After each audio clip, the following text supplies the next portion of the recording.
বড়দিন ও নববর্ষ নিয়ে বরাবরই কিছু চিন্তাভাবনা থাকে শিলিগুড়ি পুর নিগমের। সেই বিষয় নিয়ে বৃহস্পতিবার শিলিগুড়ি পুর নিগমে বৈঠক করেন মেয়র। এই বৈঠকে উপস্থিত ছিলেন মেয়র গৌতম দেব, ডেপুটি মেয়র রঞ্জন সরকার, আইএনসিএ, ট্যুরিজম এবং তথ্য সংস্কৃতি বিভাগের আধিকারিক সহ অন্যান্যরা।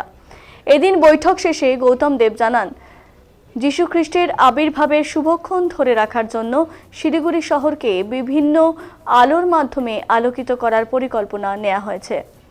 25শে ডিসেম্বর দিনটিকে বাৎসরিক দিন হিসেবেই যোগ করা হয়েছে, তবে পাশাপাশি বিভিন্ন খ্রিস্টান মিশনারি স্কুল এবং বেশ কিছু চার্চকে আমন্ত্রণ করা হবে বলে জানান তিনি। 24শে ডিসেম্বর রাত থেকেই নানান সাংস্কৃতিক অনুষ্ঠানের মাধ্যমে এদিন উদযাপন করা হবে।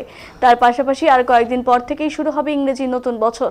তার কথায় মাথা রেখে বিভিন্ন আলো জ্যোৎস্নার মাধ্যমে শহরটিকে নানান রকমের আলোয় রাঙিয়ে তোলা হবে। সব মিলিয়ে যীশু খ্রিস্টের জন্মদিন এবং ইংরেজি নববর্ষ নিয়ে পৌর নিগমের তরফে নানান পরিকল্পনা গ্রহণ করা হয়েছে।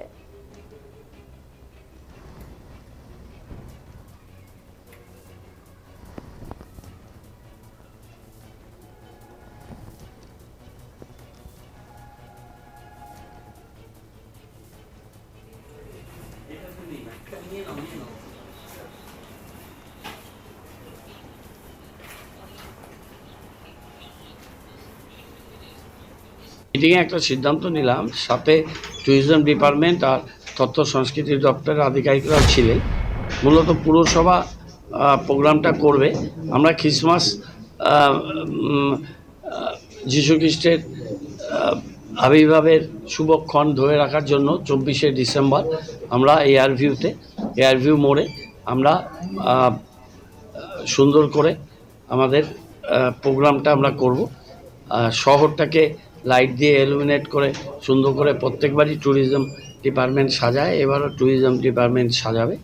আর পুরসভা থেকে আমরা আজকে প্রস্তুতি মিটিং করলাম, আমাদের কালচারাল এডুকেশন ডিপার্টমেন্ট, আমাদের এমআইসি, ডেপুটি মেয়র, আমরা মিলে এবার আমরা স্কুলগুলো, বিশেষ করে খ্রিস্টান মিশনারি স্কুল আর কয়েকটি চার্চ, তাদের আমরা ডাকবো। ক্যারল, অন্যান্য যে ক্রিসমাসের ওই ইভ অফ ক্রিসমাস, যে বড়দিনের যে ফেস্টিভিটি, যে একটা বিশেষ উদযাপন, সেটা আমরা করি। সেটাকে আমাদের পুরসভার অ্যানুয়াল ক্যালেন্ডারে আমরা ইনক্লুডেড করেছি। গতবার আমাদের এই গ্যাপটা হয়েছিল, অ্যাডমিনিস্ট্রেটর থাকাকালীন আমরা 1 বছর করেছিলাম। আমি যখন ট্যুরিজমে ছিলাম তখন এই প্রোগ্রামটা করতাম। নর্থ বেঙ্গল ডেভেলপমেন্ট ডিপার্টমেন্টে ছিলাম তখন এটা শুরু হয়েছিল। ট্যুরিজম কিন্তু প্রত্যেকবারই শহরটাকে সুন্দর করে লাইট দিয়ে সাজিয়ে দেয়। এবারও তারা সাজাবেন। বাকি প্রোগ্রামটা আমরা করব। আইএনসিএর থেকে তাদেরও একটু পার্টিসিপেশন, তাদের সাপোর্ট, মানে তারা যেহেতু কালচারাল ব্যাপারটায় থাকেন, সেই জন্য তাদেরকে ডাকা হয়েছে। এবং 2-1 দিনের মধ্যে আমি কমিশনার ম্যাডামকে রিকোয়েস্ট করেছি যে একটা লিস্ট করে আমাদের খ্রিস্টান মিশনারি স্কুল বা যাদের এরকম ক্যারল আছে, এরকম সুন্দর ব্যান্ড আছে যেটা খ্রিস্টানিটি এই প্রোগ্রামগুলোর মধ্যে যায়, তাদেরকে ডাকা এবং কয়েকটি চার্চকে আমরা ডাকবো। ডেকে আমরা 24শে ডিসেম্বর সন্ধ্যায় 5টার সময় টাইম দিচ্ছি। 5টা থেকে আমাদের প্রোগ্রামটা আমরা করব।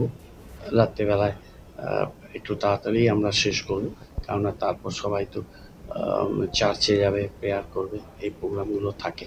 তার আগে আমাদের প্রোগ্রামটা